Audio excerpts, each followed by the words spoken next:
സജിൻ്റെയും ശ്രവ്യയുടെയും ഹൽദി ഫംഗ്ഷന് വേണ്ടി അറ്റൻഡ് ചെയ്യാൻ വേണ്ടി പോവാണ് അല്ലേ ചിക്കു? അപ്പോൾ നമ്മുടെ കളർ കോഡൊക്കെ റെഡാണ്. ഞാൻ ചിക്കു റെഡ് ഡ്രസ്സിലേക്ക് ഇറങ്ങിയിട്ടുണ്ട്. അപ്പോൾ ബാക്കി വിശേഷങ്ങൾ കാണാം. So welcome to Shravya's Haldi. അപ്പോൾ സജിൻ പ്രിൻസിൻ്റെ കസിനാണ്. സജിൻ്റെ ശ്രവ്യയുടെ ഹൽദി ഫംഗ്ഷനാണ്. അപ്പോൾ നമ്മുടെ കല്യാണ ഡേറ്റിൽ നിന്നും ഒരു 2 വീക്ക് ബിഫോറാണ് നമ്മൾ ഈ ഹൽദി ഫംഗ്ഷൻ നടക്കുന്നത്. അപ്പോൾ ഇവിടെ ശ്രവ്യയുടെ, അതായത് നമ്മുടെ ചിന്നുവിൻ്റെ കസിൻസ് തന്നെയാണ് ഹൽദി ഫംഗ്ഷൻ ഓർഗനൈസ് ചെയ്തത്. വളരെ ഗംഭീരമായിട്ടുള്ള ഏകദേശം ഒരു 20 മിനിറ്റ്സോളം ഉണ്ടായിരുന്ന വെൽക്കം ഡാൻസോട് കൂടിയാണ് നമ്മുടെ പ്രോഗ്രാം സ്റ്റാർട്ടാവുന്നത്. അതിനുശേഷം നമ്മുടെ ഫംഗ്ഷൻ സ്റ്റാർട്ടാവുകയാണ്.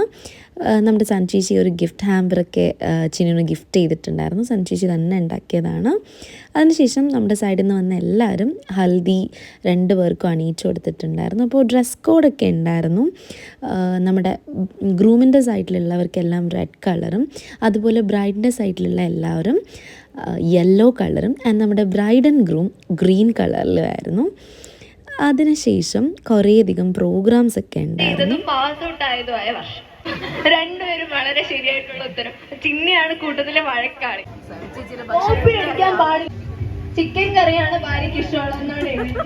ചേച്ചി ബിരിയാണിയാണ് പുള്ളിക്കാരിക്ക് ഇഷ്ടം. ആദ്യത്തെ ഉത്തരം വളരെ ഭംഗിയായൊരു തെറ്റിച്ചിട്ടുണ്ട്.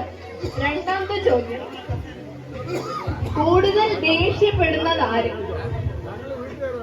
അത് വളരെ കറക്റ്റ് ആയിട്ട് എനിക്ക് ഉത്തരം അറിയാൻ തോന്നുന്നുണ്ട്. ബോർഡ് പൊക്കി കാണിക്കണം ഉത്തരം എഴുതിയിട്ട്. ഈ കപ്പിളിന് വിഷ്ണുചേട്ടനാണ് കൂടുതൽ ദേഷ്യപ്പെടുന്നത്. അവിടെ അശ്വതി ചേച്ചി അത് വളരെ കറക്റ്റ് ആയിട്ട് ഒരു ഉത്തരം പറഞ്ഞിട്ടുണ്ട്. അപ്പോൾ ഇവിടെ ഉണ്ടായിരുന്ന എല്ലാ കപ്പിൾസിനും വേണ്ടിയിട്ട് ക്വസ്റ്റ്യൻസ് റെഡി ആയിരുന്നു. വളരെയധികം രസകരമായിട്ടുള്ളൊരു സെഷനായിരുന്നു ഇത്. ഇവിടെ നമ്മുടെ വിഷ്ണു ചേട്ടനാണ് കേട്ടോ സ്കോർ ചെയ്തത്. ആൻസേഴ്സ് ഒന്നും അറിയില്ലെങ്കിലും വളരെ ഫണ്ണായിട്ടുള്ള ആൻസേഴ്സ് കൊടുത്ത് ഓഡിയൻസിൻ്റെ എല്ലാം ശ്രദ്ധ നേടിയിരുന്നു. അപ്പോൾ ഹൽദിയൊക്കെ കഴിഞ്ഞ് വന്നിട്ട് ഞങ്ങൾ വൈകുന്നേരം ഒരു 30 ഇയേഴ്സ് ബാക്കുള്ള കല്യാണ വീഡിയോസൊക്കെ ഇട്ട് കാണുമായിരുന്നു. അതിനുശേഷം ഇനി അടുത്ത ഫംഗ്ഷൻ കല്യാണത്തിൻ്റെ തലേക്കും തലേ ദിവസമാണ്. ഇന്ന് ഞങ്ങൾ ചിന്നുവിന് സാരി കൊണ്ട് കൊടുക്കാൻ പോവുകയാണ്. അപ്പോൾ ഞങ്ങൾ വൈകുന്നേരമാണ് ഈ ഫംഗ്ഷൻ അറേഞ്ച് ചെയ്തിട്ടുണ്ടായിരുന്നു. അപ്പോൾ നമ്മളിവിടെ നിന്ന് കസിൻസ് എല്ലാം കൂടെ ഒരു സ്പെഷ്യൽ ഡ്രസ് കോഡൊക്കെ സെറ്റ് ചെയ്ത് വെച്ചിട്ടുണ്ടായിരുന്നു. അപ്പോൾ അന്ന് അധികം വീഡിയോസൊന്നും എടുക്കാൻ പറ്റില്ല. ജസ്റ്റ് അവിടെ ചെല്ലുന്നു, ചിന്നുവിന് സാരി ഹാൻഡ് ഓവർ ചെയ്യുന്നു. അത് കഴിഞ്ഞ് ഞങ്ങളവിടെ ഫുഡൊക്കെ കഴിച്ചതിന് ശേഷം ഞങ്ങളുടെ ഒരു ഫോട്ടോഷൂട്ട് ഉണ്ടായിരുന്നു. അപ്പോൾ ഞാൻ പറഞ്ഞിട്ടുണ്ടായിരുന്നില്ലേ, ഞങ്ങൾ കസിൻസ് എല്ലാം സെയിം ഡ്രസ്സായിരുന്നു. പക്ഷേ എല്ലാവരും പോയി, ഞങ്ങൾ 3 പേരും മാത്രം കുറച്ചധികം ഫോട്ടോഷൂട്ട്സൊക്കെ നടത്തി. അതിനുശേഷം ഞങ്ങൾ വീട്ടിലോട്ട് പോവുകയാണ്. ഇനി കല്യാണ തലേന്നത്തെ വിശേഷമാണ്. അപ്പോൾ കല്യാണ തലേന്ന് കല്യാണ പയ്യനെയും കൂട്ടിയിട്ട് ഞങ്ങളിത് സിറ്റിയിലോട്ട് കറങ്ങാൻ വേണ്ടി ഇറങ്ങിയിട്ടുണ്ട്. ഇന്ന് ദിവസത്തിൻ്റെ ഒരു പ്രത്യേകതയുണ്ട്. നമ്മുടെ സനു ചേച്ചിയുടെയും വിഷ്ണു ചേട്ടൻ്റെയും വെഡ്ഡിങ് ആനിവേഴ്സറി ആയിരുന്നു. അപ്പോൾ ഞങ്ങൾ ജസ്റ്റ് ഒരു കോഫി കുടിക്കാൻ വേണ്ടി കയറിയതാണ്. പക്ഷേ അവിടെ അത്യാവശ്യം നല്ല രീതിയിൽ ലാഗ് അടിച്ചു. അങ്ങനെ വീടെത്താനായിട്ട് ഞങ്ങൾ കുറച്ചൊന്ന് ലേറ്റായി. ഇനി വലിയ രീതിയിലുള്ള കേക്ക് കട്ടിങ് ഞങ്ങൾക്ക് വീട്ടിലുണ്ട്. എന്നാലും നമ്മുടെ ഒരു സന്തോഷത്തിന് വേണ്ടിയിട്ട് ഞങ്ങളവിടെ കേക്ക് കട്ടിങ് ഒക്കെ നടത്തി. ഇത് നമ്മുടെ കുഞ്ഞു അച്ഛനും അമ്മയ്ക്കും കൊടുക്കാൻ വേണ്ടി ഗിഫ്റ്റൊക്കെ റെഡിയാക്കുക കേട്ടോ. അത് കഴിഞ്ഞിട്ട് ഞങ്ങൾ വീടെത്തിയപ്പോൾ അത്യാവശ്യം നല്ല ലേറ്റായി. വീട്ടിലെല്ലാവരും കലിപ്പായി. കാരണം കല്യാണ പയ്യനെയും കൊണ്ട് ഞങ്ങൾ മുങ്ങി.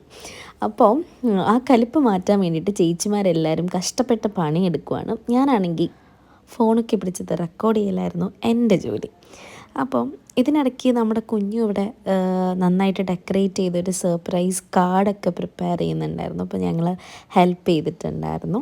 അപ്പോൾ ഇതിന് ശേഷം ഞങ്ങളൊരു പരിപാടി പ്ലാൻ ചെയ്യുന്നത് മുങ്കുട്ടൻ്റെ ഗ്രൂം ടു ബി നടത്താനാണ്. അപ്പോൾ ആൾ ഭയങ്കര ഷൈ ആണ്. ഈവൻ ഇങ്ങനെ ഗ്രൂം ടു ബിക്കൊക്കെ നിന്ന് തരും എന്നുള്ളത് യാതൊരു പ്രതീക്ഷ ഞങ്ങൾക്കില്ലായിരുന്നു. എങ്കിലും നന്നായിട്ട് സഹകരിച്ചു. അതോടൊപ്പം തന്നെ സൻചേച്ചിയുടെയും വിഷ്ണു ചേട്ടൻ്റെയും വെഡിങ് ആനിവേഴ്സറി കേക്ക് കട്ടിങ്ങും കൂടെ നടത്തിയിട്ടുണ്ടായിരുന്നു. അപ്പോൾ ഈ മൊമെൻറ്റ്സിലെല്ലാം നമ്മൾ മിസ് ചെയ്യുന്ന ഒരാളുണ്ട്. ആരായിരിക്കും എന്ന് എല്ലാവർക്കും അറിയാലോ.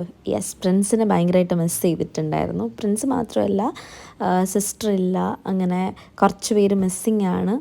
എങ്കിലും നമ്മൾ ഉള്ളവർ എല്ലാവരും കൂടെ നന്നായിട്ട് അടിച്ചു പൊളിച്ചു. അപ്പോൾ സാരമില്ല, നമുക്കിനി അടുത്ത നെക്സ്റ്റ് കല്യാണം വരുന്നുണ്ട്. അപ്പോൾ നമ്മളെല്ലാവരും കൂടെ ഒന്നും കൂടെ അടിച്ചു പൊളിക്കും. അപ്പോൾ നമ്മുടെ കുഞ്ഞു ദേ ആ ഒരു സർപ്രൈസ് കാർഡ് അവർക്ക് ഗിഫ്റ്റ് ചെയ്യാണ്. ശരിക്കും പറഞ്ഞാൽ അവർ ഒന്ന് ഞെട്ടി, സത്യത്തിൽ ഞെട്ടിയായിരുന്നു. കാരണം കുഞ്ഞു ഇത് എപ്പോഴാണ് ഇതിന് ടൈം കണ്ടെത്തിയെന്ന് അവർക്കറിയില്ല. സോ അവർ ഭയങ്കര ഹാപ്പി ആയിരുന്നു. ഇനി നമ്മൾ ഇന്നത്തേക്ക് പിരിയുകയാണ്. ഇനി നാളെയാണ് നമ്മൾ കാത്തിരുന്ന കല്യാണം. അപ്പോൾ 4 മണിക്ക് പാർലറിലെത്തേണ്ടതായിട്ടുണ്ട്. 4 മണി തൊട്ട് 7 മണി വരെയാണ് ഞങ്ങൾക്ക് അലോ ചെയ്തിട്ടുള്ള സ്ലോട്ട്. അപ്പോൾ ഞാൻ ദേ റെഡിയായി കഴിഞ്ഞിട്ടുണ്ട്. അത് കഴിഞ്ഞിട്ട് ഞങ്ങൾ നേരെ ഓഡിറ്റോറിയത്തിലോട്ട് എത്താണ്. അപ്പോൾ അവിടെ അത്യാവശ്യം ഒരുക്കങ്ങളൊക്കെ റെഡിയായിരുന്നു. അപ്പോൾ നമ്മുടെ സജിൻ ദേ റെഡിയാണ്. ഇനി കുറച്ച് സമയം കൂടെ ഉള്ളൂ നമ്മുടെ വെഡ്ഡിങ്ങിന്. അപ്പോൾ സജിൻ്റെ എൻട്രി കുറച്ച് സമയം കൂടെ കഴിയുമ്പോഴത്തേക്കും ചിന്നു വരും. ഇപ്പോൾ കല്യാണ ദിവസം ഞാൻ പറഞ്ഞ പോലെ അധികം വീഡിയോസ് എടുത്തില്ല. അത് കഴിഞ്ഞതിന് ശേഷം നമ്മൾ അത്യാവശ്യം ഹറിബറിയായിരുന്നു, കാരണം ടൈമില്ല റിസപ്ഷനായിട്ട്. അപ്പോൾ ഞങ്ങൾ അടുത്ത പരിപാടിയിലോട്ട് ഡയറക്റ്റ് പോവുക. അപ്പോൾ ഇവിടെ സജിനിപ്പോൾ ശ്രവിക്ക് വേണ്ടിയുള്ള വെയിറ്റിങ്ങിലാണ്. യെസ്, നമ്മുടെ ബ്രൈഡൽ എൻട്രി. അപ്പം ഞാൻ പറഞ്ഞിട്ടുണ്ടായിരുന്നല്ലോ, ചിന്നുവിന് അത്യാവശ്യം കുറച്ചധികം കസിൻസ് ഉണ്ട്. അപ്പോൾ എല്ലാവരും നല്ല സുന്ദരികളായിട്ട് ഒരുങ്ങി വന്നിട്ടുണ്ടായിരുന്നു. അപ്പോൾ നമ്മൾ കാത്തിരുന്ന കല്യാണം കുറച്ച് സമയത്തിനുള്ളിൽ നടക്കുന്നതാണ്. അത് കഴിഞ്ഞിട്ട് ഞങ്ങൾ റിസപ്ഷൻ, ഇതാണ് അവരുടെ റിസപ്ഷൻ അറ്റയേഴ്സ്. അപ്പോൾ ഞാൻ പറഞ്ഞല്ലോ ഒട്ടും സമയമില്ലായിരുന്നു, കാരണം ഞങ്ങൾ അവിടെ നിന്ന് ഒരു 2 മണിക്ക് ഇറങ്ങി 4 മണിക്ക് റിസപ്ഷൻ സ്റ്റാർട്ട് ചെയ്യുകയാണ്. അപ്പോൾ നമ്മൾ കുറച്ചൊന്ന് സ്പീഡിലായിരുന്നു കാര്യങ്ങളൊക്കെ ചെയ്തിട്ടുണ്ടായിരുന്നത്. അപ്പോൾ ഇതാണ് ഇവരുടെ ആക്ച്വലി ഉള്ള ഒരു കസിൻ ഗ്യാങ് എന്ന് പറയുന്നത്. അതിനുശേഷം ഞങ്ങൾ അവിടുത്തെ റിസപ്ഷൻ പാർട്ടിയൊക്കെ കഴിഞ്ഞതിന് ശേഷം ഞങ്ങൾ ആറ്റിങ്ങിലൊന്ന് കറങ്ങി കുറച്ച് ഡെക്കറേഷൻ ഐറ്റം റൂം ഡെക്കറേറ്റ് ചെയ്യേണ്ടതായിട്ടുണ്ടായിരുന്നു. അങ്ങനെ ഡെക്കറേറ്റ് ചെയ്യാനായിട്ട് ഫ്ലവേഴ്സൊക്കെ വാങ്ങിച്ചിട്ടുണ്ടായിരുന്നു. അപ്പോൾ എല്ലാവരും അത്യാവശ്യം നല്ല ടയേർഡാണ്, എങ്കിലും ഞങ്ങളെ കൊണ്ട് പറ്റുന്ന രീതിയിൽ കുറച്ചൊന്ന് ഡെക്കറേറ്റൊക്കെ ചെയ്തു. അപ്പം ഈ ടൈമിലെല്ലാം നമ്മൾ നേരത്തെ പറഞ്ഞ പോലെ പ്രിൻസിനെ ഭയങ്കരമായിട്ട് മിസ് ചെയ്യുന്നുണ്ടായിരുന്നു. പ്രിൻസ് ഉണ്ടായിരുന്നെങ്കിൽ ഇത്തിരി കൂടെ കളർഫുള്ളായിരുന്നു എല്ലാം. അപ്പം ഇതൊക്കെയാണ് കല്യാണ വിശേഷങ്ങൾ. ഇനി നമുക്ക് അടുത്ത ഒരു വെഡ്ഡിങ് ഉണ്ട്. അപ്പോൾ അതിനായിട്ട് എല്ലാവരും വെയിറ്റിംഗ് ആണ്. അപ്പോൾ 2 പേർക്കും എൻ്റെയും പ്രിൻസിൻ്റെയും ബെസ്റ്റ് വിഷസ്. അടിച്ചു പൊളിച്ച് ജീവിക്കുക. Thank you.